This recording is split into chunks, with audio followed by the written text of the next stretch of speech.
દોસ્તો, મારી કચ્છની મોજ ચેનલમાં આપનું સ્વાગત છે। આજના વિડીયોમાં આપણે વાત કરવા જઈ રહ્યા છીએ કે ઠાકોર ફેમિલીમાં આજે કાજલબેન ઘરે આવ્યા તો એમની ખુશીમાં આજે ઘરે માલપુઆ બનાવ્યા અને માલપુઆ બનાવતા આ શું ઘટના બની અને આજે તો સાપ જોવા મળ્યો। કોના ઘરમાં આ સાપ ઘૂસી ગયો અને આજે તો રાકેશભાઈએ વિયો અને યશુને માર આપી। આ બંને દીકરીઓને કેમ મારી, શું કારણથી તેમને માર્યા હતા, બધી જ માહિતી મળશે તમને આપણા આ વિડીયોમાં। મારી ચેનલ ઉપર નવા હોય તો ચેનલને ફટાફટ લાઈક શેર અને સબસ્ક્રાઇબ કરી દો। Full video in Thakor family blog channel દોસ્તો, ફૂલ વિડીયોની લિંક ડિસ્ક્રિપ્શનમાં મૂકેલી છે, ત્યાં જઈ તમે આખો વિડીયો વોચ કરી શકો છો। આવી ટૂંકી ટચપડી લાઈવ લેટેસ્ટ ટ્રેન્ડિંગ માહિતી મેળવવા માટે કરી દો મારી ચેનલને ફટાફટ સબસ્ક્રાઇબ। તો ચાલો દોસ્તો, વધારે રાહ ન જોતા વિડીયોની શરૂઆત કરી દઈએ।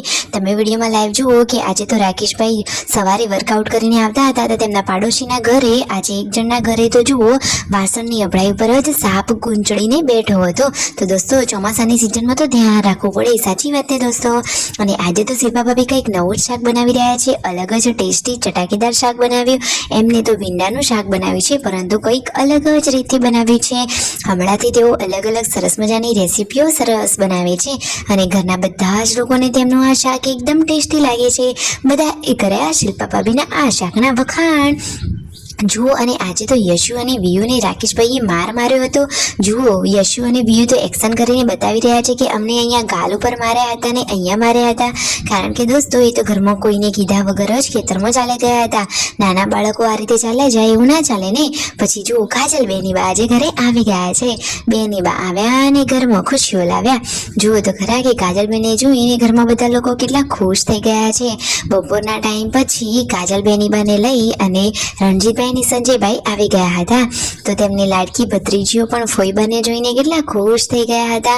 શિલ્પા ભાભી, પાર્વતી ભાભી બધા જ લોકો ઉઠી ગયા અને મિતાજ તો આવતા વેત જ આજે કાજલ બેનીબાની જોડે જતો રહ્યો। આજે તો એ ફટોફટ જતો રહ્યો ફોઈબાની સાથે। અને દોસ્તો, પૂનમ ભાભી તો આરામ કરતા હતા, પછી એમને તો કાજલ બેનીબાએ ઉઠાડ્યા અને કહે છે કે જુઓ હું આવી ગઈ। તો બેનીબા આવ્યા અને ઘરમાં ખુશીઓ લાવ્યા। સંજયભાઈ બચ્ચા પાટીને અહીંયા બધી ડ્રોઈંગ્સના બધા કાગળ આપતા હતા। આજે તો ઘરમાં છે આ રાજસ્થાની ઘેવર। શું દોસ્તો, તમે ક્યારે આ ઘેવર ટેસ્ટ કર્યું છે? અને આજે તો કાજલબેન આવ્યા છે તો તેમની ખુશીમાં આજે ઘરે મસ્ત મજાના માલપુઆ બની રહ્યા છે। શાક રોટલી તો ખરું જ, પરંતુ સાથે બની રહ્યા છે સ્વીટમાં માલપુઆ।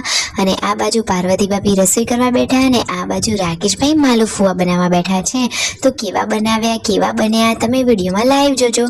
અને આજે તો શિલ્પા ભાભી કંઈક અલગ જ સ્ટાઇલથી પાછું રાતનું શાક બનાવી રહ્યા છે, એકદમ ફ્રાય ગિલોડી કરીને મસ્ત સબ્જી બનાવી રહ્યા છે।